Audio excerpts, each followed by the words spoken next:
يا أيها الذين آمنوا ادخلوا في السلم كافة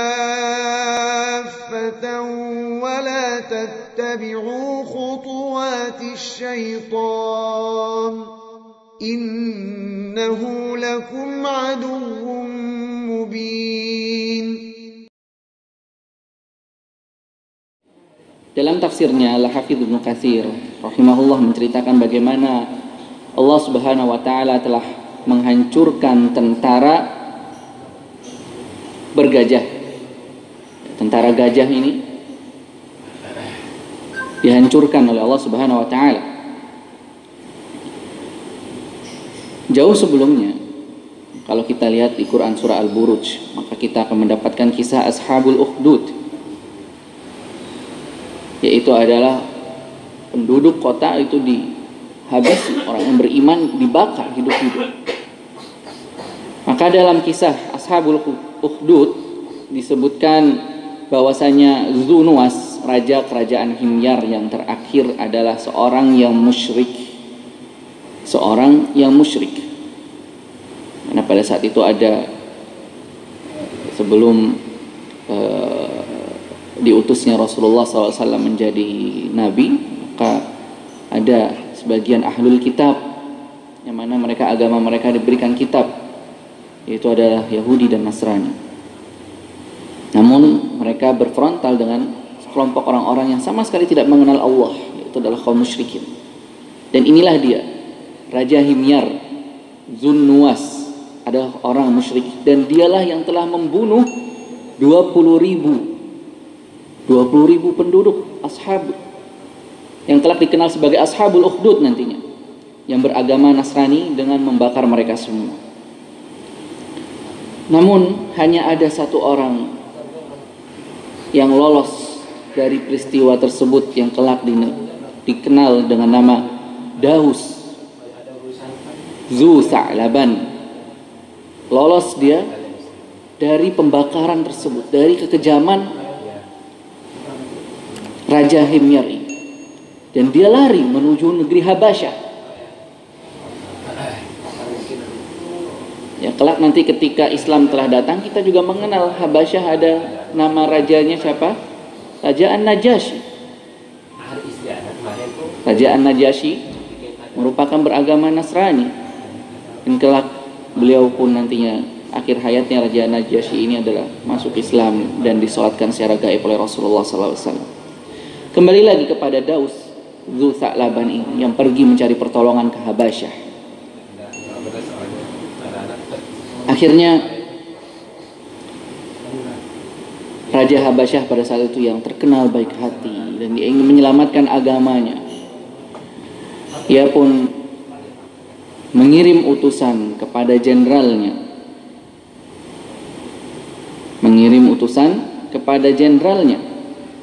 yaitu adalah Panglima Abrahah dan Aryad, untuk menyerang Yaman, untuk menghabiskan atau memberikan pelajaran kepada Raja dinasti Himyar yang telah berbuat semena-mena.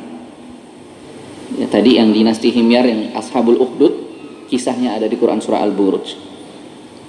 Akhirnya pasukan besar ini menyerang Yaman dan berhasil menguasai Yaman. Lalu karena tadi ada dua panglima besar, ada Aryad dan juga ada Abrahah, siapa yang berhak memimpin Yaman? Berperanglah lagi mereka berdua, dan akhirnya dimenangkan oleh Abrahah. Iwafillah yang namanya Allah. Abrahah bin Asram kelak diangkat menjadi gubernur Yaman atau penguasa Yaman, penguasa tunggal Yaman. Sama ibu kotanya adalah San'a.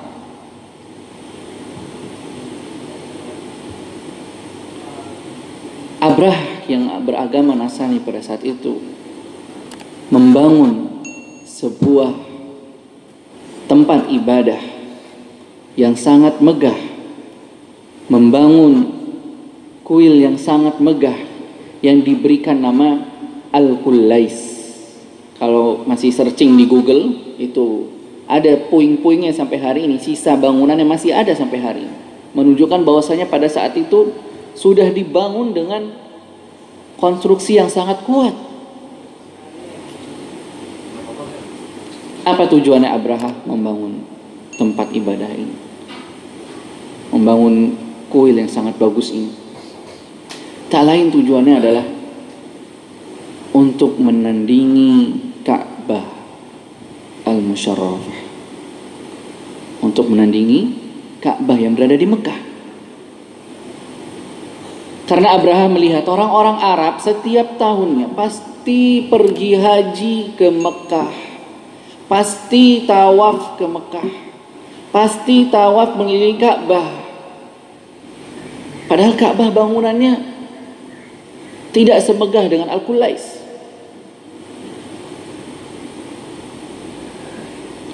Karena orang-orang Arab terdahulu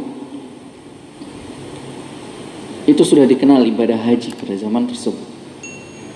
Mendatangi Masjidil Haram untuk tawaf. Ya, hanya saja mereka masih melakukan perbuatan syirik dengan menyembah tidak mentauhidkan Allah Subhanahu wa taala. Maka ya fillah ya rahmati Allah, karena tujuannya buruk, niatnya buruk, Abraha dalam membangun Al-Qulais ini, dan dia meminta restu agar diresmikan oleh penguasa Habasyah. Kita punya ini tempat ibadah yang baru, yang megah. Maka isu ini menjadi trending topik, menjadi hot topic, menjadi perbincangan di antara kaum Arab pada saat itu. Ada seorang penguasa membangun Al-Qulais, tujuannya adalah ingin menandingi Ka'bah, agar orang-orang Arab nantinya berhaji itu nggak ke Ka'bah lagi, ya ke Mekah lagi, tapi dia berhajinya ke Yaman. Maka hal ini menjadi perbincangan hangat di kalangan orang-orang Arab, sehingga membuat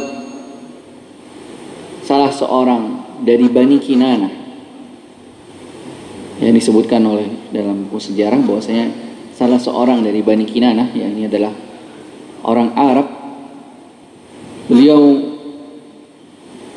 memiliki rasa kecemburuan yang tinggi, tidak terima kehormatan Ka'bah yang mana menjadi akidahnya, menjadi ideologinya bahwasanya Ka'bah adalah tempat yang mulia, tempat yang suci.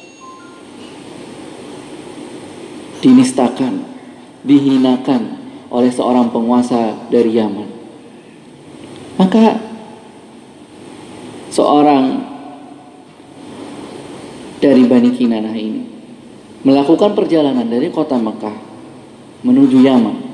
Kalau lihat di peta itu jaraknya kurang lebih 1.200 km. Perjalanan yang sangat jauh. Tujuannya apa? Tak lain hanya ingin memberikan pelajaran kepada Abraha dengan mengotori, dengan merusak tempat ibadah tersebut, dengan mengotori dan dengan merusak kuil Al-Qulais yang dibangun megah oleh Abraha.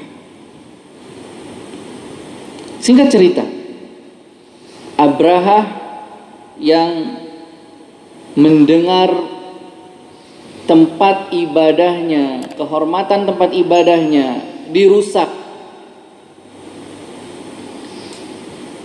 maka dia pun geram, marah besar,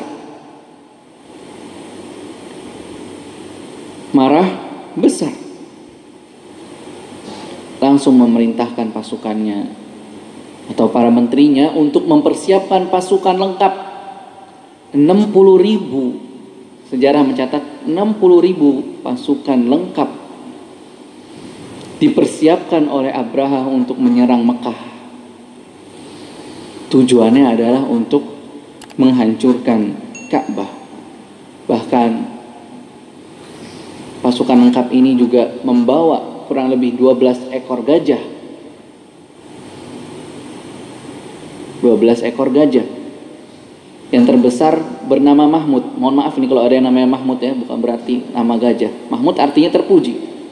Tapi salah satu nama gajahnya di antaranya adalah Mahmud.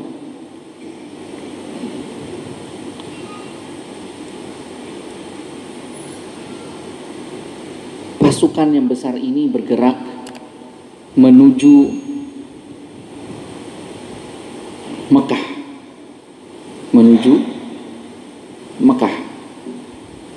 Dan ini menjadi buah bibir lagi di kalangan bangsa Arab.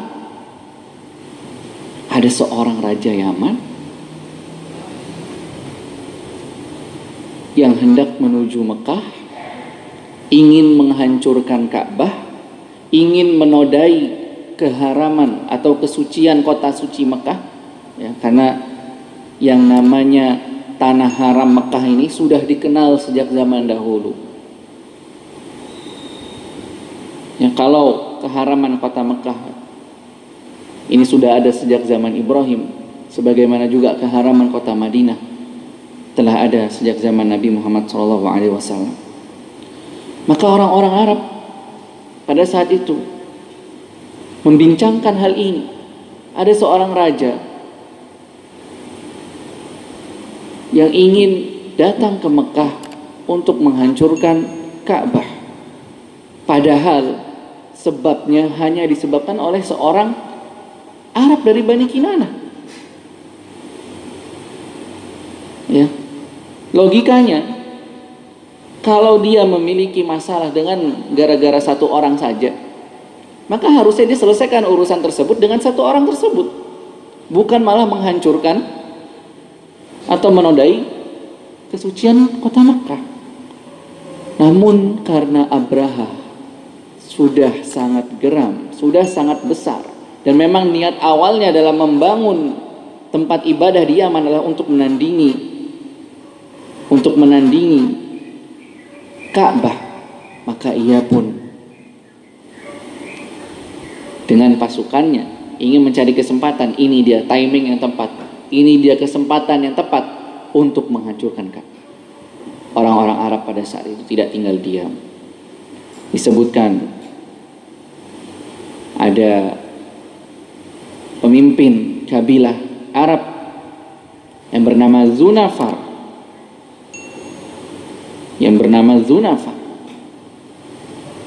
menggalang kekuatan untuk menghalangi kekuatan Abraha. Dia membangun pasukannya sendiri, mengumpulkan pasukannya untuk menghalangi kekuatan Raja Abraha. Namun wafilah yang namanya Allah, perbuatan ini sia-sia. Abraha terlalu kuat. Abraha kekuatannya sangat kuat. Maka pasukan Zunafar kalah. Dan Zunafar sendiri akhirnya ditawan.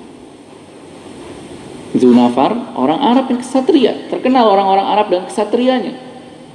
Namun karena kekuatan Abraha jauh lebih lengkap, akhirnya Zunafar dan pasukannya kalah.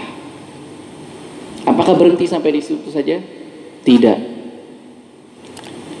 Ada lagi di negeri, disebutkan di negeri Al-Khash'am, Abraha dihadang oleh dua pasukan besar pimpinan Nufail bin Habib Al-Khash'ami.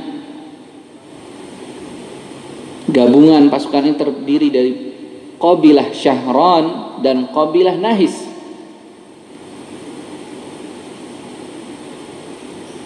Orang-orang Arab di dalam bawah pimpinan Nufail bin Al-Khash'ami, mereka mencoba untuk menghadang kekuatan Raja Abraha. Namun sekali lagi, Allah, pasukan Abraha terlalu kuat. Pasukan Yaman dengan persenjataan lengkapnya berhasil mengalahkan Nufail. Hingga akhirnya Abraha melanjutkan lagi perjalanan menuju kota Mekah. Dan kelak akhirnya Nufail ditawan dan dia yang menjadi penunjuk jalan. Menuju Hijaz. Tidak mau kalah. Karena pada saat zaman itu bangsa Arab kekuatan militernya ada di Taif. Bagi orang yang sudah jamaah yang pernah umroh, terkadang ada tur ke Taif ya. Taif dataran tinggi di 100 km dari kota Mekah. Ya, kalau di Mekah panas, maka Taif tidak panas. Taif lebih sejuk. Taif terkenal dengan bunganya dan juga minyak wanginya. Namun Taif juga terkenal pada zaman itu sebagai kota atau kabilah atau suku dengan kekuatan militer terkuat.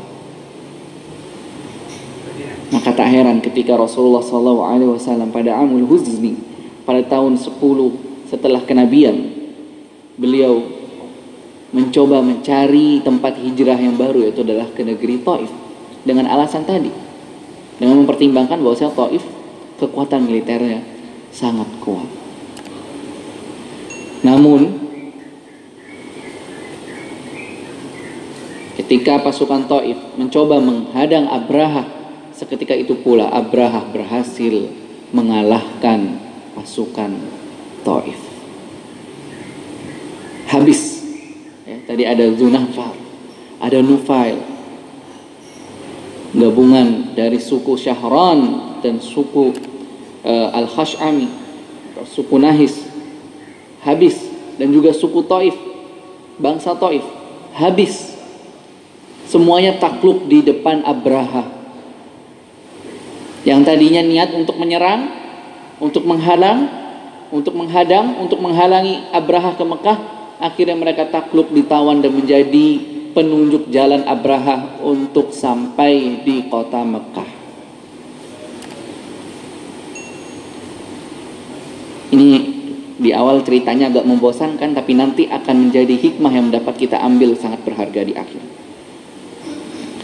Akhirnya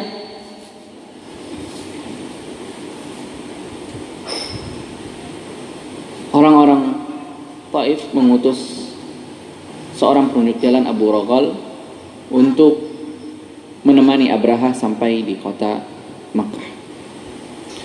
Abraha sampai di sebuah tempat daerah yang bernama Al-Muhammas, kurang lebih jaraknya 20 km timur kota Mekah. Sampai hari ini tempatnya masih ada, Al-Mughammas atau Al-Muhammas. Dari arah Taif, Abraha beristirahat di sana, berhenti bersama pasukannya, dan juga menawan 200 unta ternak milik orang-orang Mekah, termasuk diantaranya adalah milik dari Abdul Muttalib. 200 unta, bayangin berapa itu harganya. Kalau satu sapi aja kemarin Idul Adha bisa sampai 17 juta, maka harga unta itu lebih mahal daripada harga sapi. Berapa aset yang disita oleh Abraha? Sangat besar sekali. Maka kemudian Abraha ketika beristirahat di Al-Mughammas ini, beliau mengutus utusannya yang bernama Hantonah Al-Himyari ke kota Mekah. Tak lain utusannya ini diperintahkan oleh Abraha untuk menemui pemimpin suku Quraisy, untuk menemui pimpinan Mekah, yang mana diantaranya adalah pimpinan kota Mekah pada saat itu adalah Abdul Muttalib Al-Hashimi, yang tak lain beliau adalah kakek dari Nabi Muhammad SAW. Maka Hantonah ini membawa pesan kepada Abdul Muttalib, wahai Abdul Muttalib, ini Abraha datang bersama pasukannya yang sangat besar dan engkau tidak mampu untuk melawannya. Ini Abraha datang bersama 60.000 pasukan, dan diantaranya ada 12 ekor gajah yang siap untuk menghancurkan Ka'bah. Maka kalau engkau beri kita jalan, beri kita keleluasaan untuk masuk ke kota Mekah, maka tidak ada pertumpahan darah. Karena kita tidak ingin menumpahkan darah orang-orang Arab. Maka berikanlah kami jalan untuk masuki kota Makkah. Maka Abdul Muthalib pun menjawab, demi Allah, kita tidak punya kekuatan untuk menghalangi kekuatan Abraha. Dan kami juga tidak memiliki kekuatan untuk berperang pada saat itu. Maka izinkanlah aku bertemu dengan Abraha. Akhirnya Abdul Muthalib kembali menemui atau diajak oleh utusan Abraha untuk bertemu dengan sang penguasa Yaman yang congkak ini, yaitu adalah Abraha. Iwafilah yang rahmati oleh Allah. Ada kaidah, la ya'raful fadla illa dzul fadl. Tidaklah suatu kemuliaan itu dikenal melainkan dari orang yang memiliki kemuliaan. Ini bukan hadis, ini hanya kaidah kehidupan saja. Jadi suatu kemuliaan itu hanya dikenal, hanya diketahui oleh orang yang memiliki sifat mulia. Ketika Abdul Muthalib datang ke tempat peristirahatan Abraha yang tadinya duduk di singgasananya, melihat Abdul Muthalib datang, maka ia turun dari singgasananya menemui Abdul Muthalib, karena melihat Abdul Muthalib memiliki wibawa yang sangat tinggi. Dari wibawanya saja sudah membuat Abraha turun dari singgasananya. Berbeda dengan pemimpin-pemimpin sebelumnya, seperti tadi kita sebutkan, ada Zunafa, ada Nufail. Mereka takluk semuanya di depan Abraha. Namun pada kesempatan kali ini Abdul Muthalib belum membawa pasukan, datang sendirian ke tempat peristirahatan Abraha. Dan Abraha ketika melihat, di dalam pandangan pertamanya saja sudah menyimpulkan, ini orang yang mulia, ini orang memiliki wibawa. Dan ini wafilah ya Allah, ini juga mengingatkan kita pada hadis Nabi bahwasanya beliau berasal dari keturunan yang mulia. Nabi Muhammad keturunannya itu mulia semuanya. Keturunan ke atasnya dari bapaknya Abdul Muthalib bin Hashim bin Mughirah bin Qusay. Qusay itulah orang yang mulia. Bin Kilab bin Murrah bin Ka'ab bin Lu'ay bin Fir bin Malik sampai bin Adnan, itu semuanya orang-orang mulia, orang-orang pilihan. Dan orang-orang Arab mengetahui nasab mulianya nasab Nabi Muhammad SAW. Kembali kepada Abdul Muthalib.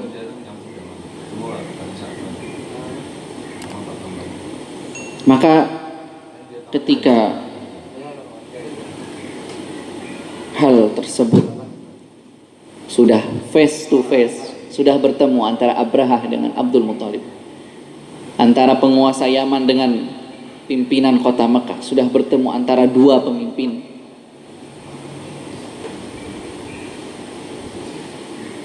Kembali lagi menggunakan logikanya. Kalau kita menggunakan logika, maka yang ada adalah perjanjian, yang ingin disepakati adalah perjanjian untuk gencatan senjata. Abraha menanyakan kepada Abu Thalib, apa yang engkau butuhkan? Kenapa engkau kesini? Kalau kita menggunakan logika, maka logikanya adalah ingin gencatan senjata, ingin mengambil kesepakatan damai. Namun kita lihat ternyata jawabannya Abdul Muthalib cukup mengagetkan Abraha. Wahai baginda raja, sesungguhnya yang aku butuhkan adalah 200 unta yang engkau tawan.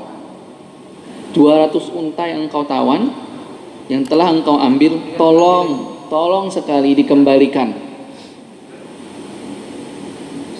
Tolong dikembalikan.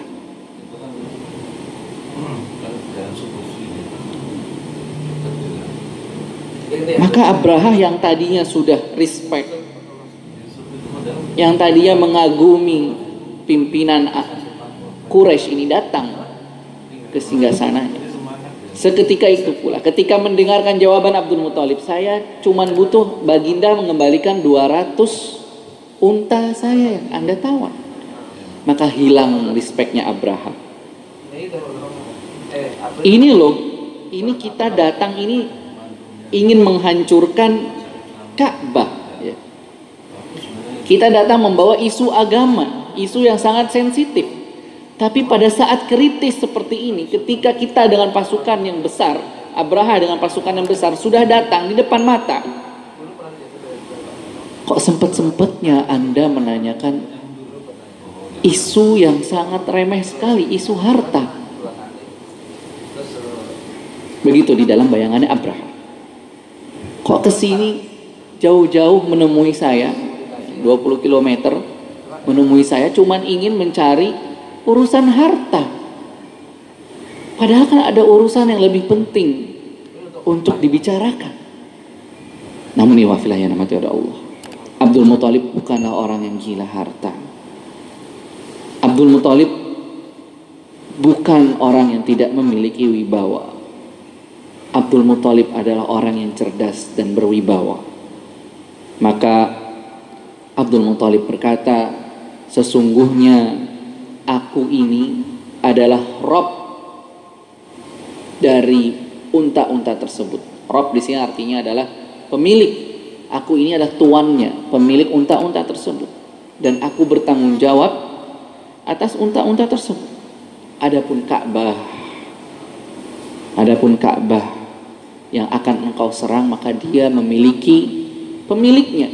Dia ada tuannya. Yang kelak pasti pemilik Ka'bah tersebut akan melindunginya juga. Maka mendengar hal itu, Abraha dengan congaknya, dengan sombongnya berkata, tidak akan ada yang bisa menghalangiku, tidak ada yang bisa mencegahku. Maka 200 unta dikembalikan kepada Abdul Muthalib. Dan Abdul Muthalib berkata, itu urusan Anda dengan pemilik Rob Ka'bah. Adapun urusan Anda dengan saya adalah kembalikan 200 ekor unta tersebut. Setelah dikembalikan, maka Abdul Muthalib pun mengumpulkan penduduk Mekah dan membimbing penduduk Mekah untuk mengungsi. Ya, kalau Madinah, bagi yang pernah berziarah ke kota Madinah, Madinah itu perkotaan yang datar. Ya, hanya saja di penjurunya atau di ujung kota Madinah dilindungi dengan perbukitan dan pegunungan Uhud. Kalau kota Mekah, maka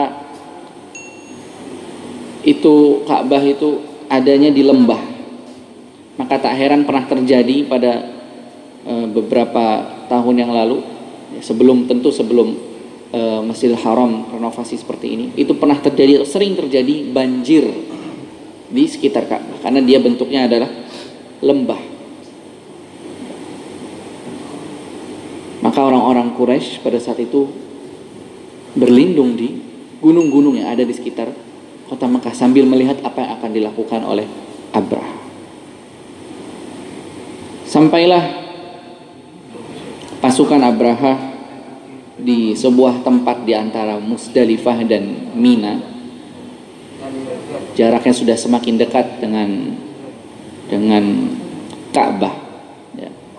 Bagi jamaah atau para orang tua kami di sini yang sudah pernah haji mungkin merasakan jalan dari Mina ke Ka'bah untuk melakukan tawaf itu lumayan, ya, lumayan jaraknya. Namun hal tersebut tidak terasa ya kalau kita melakukannya secara bersama-sama. Tibalah Abraha di tempat di antara Musdalifah dan Mina dan ingin masuk kota Mekah. Namun gajah yang terbesar yang bernama Mahmud tadi, ketika dihadapkan ke kota Mekah, maka dia enggan tidak mau bergerak.